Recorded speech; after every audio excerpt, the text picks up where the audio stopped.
Hi everyone. I haven't shared much about my work situation going into the coronavirus crisis, but after roughly a week of the lockdown I just wanted to share a few thoughts. I'm a teaching assistant working in a school for disabled children. As such, I'm classified as a key worker. People in my position wouldn't have known that we're key workers until very recently, because we're amongst the lowest paid people in the country. Relentless attacks from the government on our pay and conditions over recent years has left many of us feeling a lot less than key. As a profession, teaching assistants definitely feel massively undervalued, especially given the difficult and sometimes dangerous work that we do. We obviously love the children that we work with, but in all their complexity as well. But the job is hard and the rewards are primarily emotional. As a profession, we're often overworked and understaffed. This is a result of government education cuts and academisation, which brought a business model into our schools. The knowledge that we will be some of the people required to work throughout this crisis is a kind of bit of vindication of the importance of the work that we do. Given my specialism in working with disabled children, my work will now likely involve supporting the disabled children of other key workers. I'm currently off work at the moment, as I'm not yet needed, but this will not continue as their workforce becomes more and more depleted. But when I am eventually asked, I will be proud to help support the children of heroic frontline NHS workers, carers, cleaners, porters, supermarket staff, all of whom are saving lives at the moment. Going into work will now mean that those of us in this position, are likely to contract the coronavirus and bring it into our own households. I'm lucky in some senses in that my housemates are not classified as vulnerable people, so while I continue to exhibit no symptoms, I would obviously continue to go to work. But I would absolutely understand if some of my colleagues do not. We have to protect lives, that's the most important thing at the moment, and people certainly shouldn't be coerced into going into work.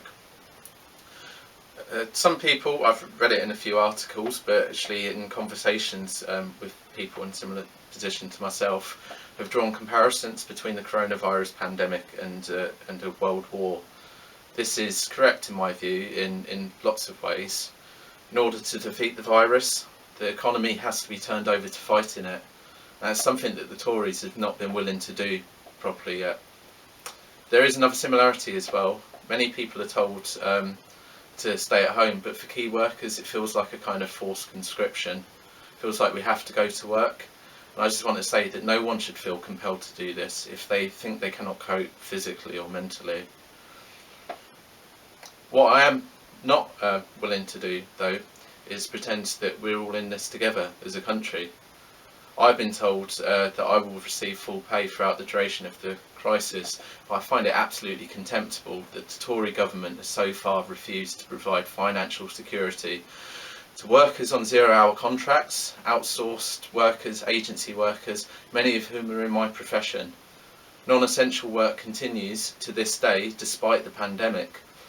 Only the day before yesterday, the CEO of Marks and Spencer's demanded that his workers attend factory work.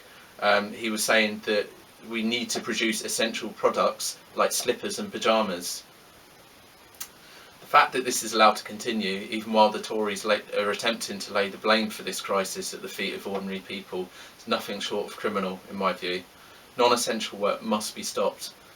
The government is even beginning to implement fines for people needlessly on the street. But why do they do nothing about the companies that carry on sending their workers to work? Why? Because profit is key for them. Profit is more important than human lives. That's what they're saying when they allow this to continue.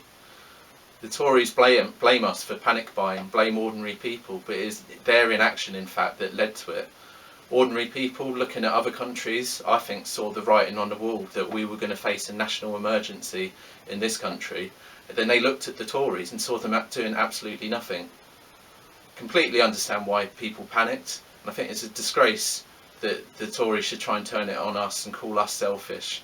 So I think we should be clear, the Tories, ably assisted by their friends in the press, what they're really doing at this stage is trying to lay the groundwork for after this crisis, when it passes, in order to make us pay for it. They want to blame us now in order to make us pay for it afterwards, and this cannot be allowed to happen. Now, finally, I just wanted to mention that there's a meeting taking place on Sunday, 7 o'clock in the evening, on the International Socialist Alternative. You can look it up on Facebook. I'm a member of International Socialist Alternative in this country. They're based in more than 30 countries across the world. So you should tune into that. There's going to be some brilliant speakers, including Sharma Swan in Seattle, who's a socialist city council councillor. There's going to be Mick Barry from Ireland, who's in Irish Parliament. And there's going to be Jacko Lam from Hong Kong. So this is going to be a really international meeting. I hope you all tune in for it. We'll post it in the link below. Thank you.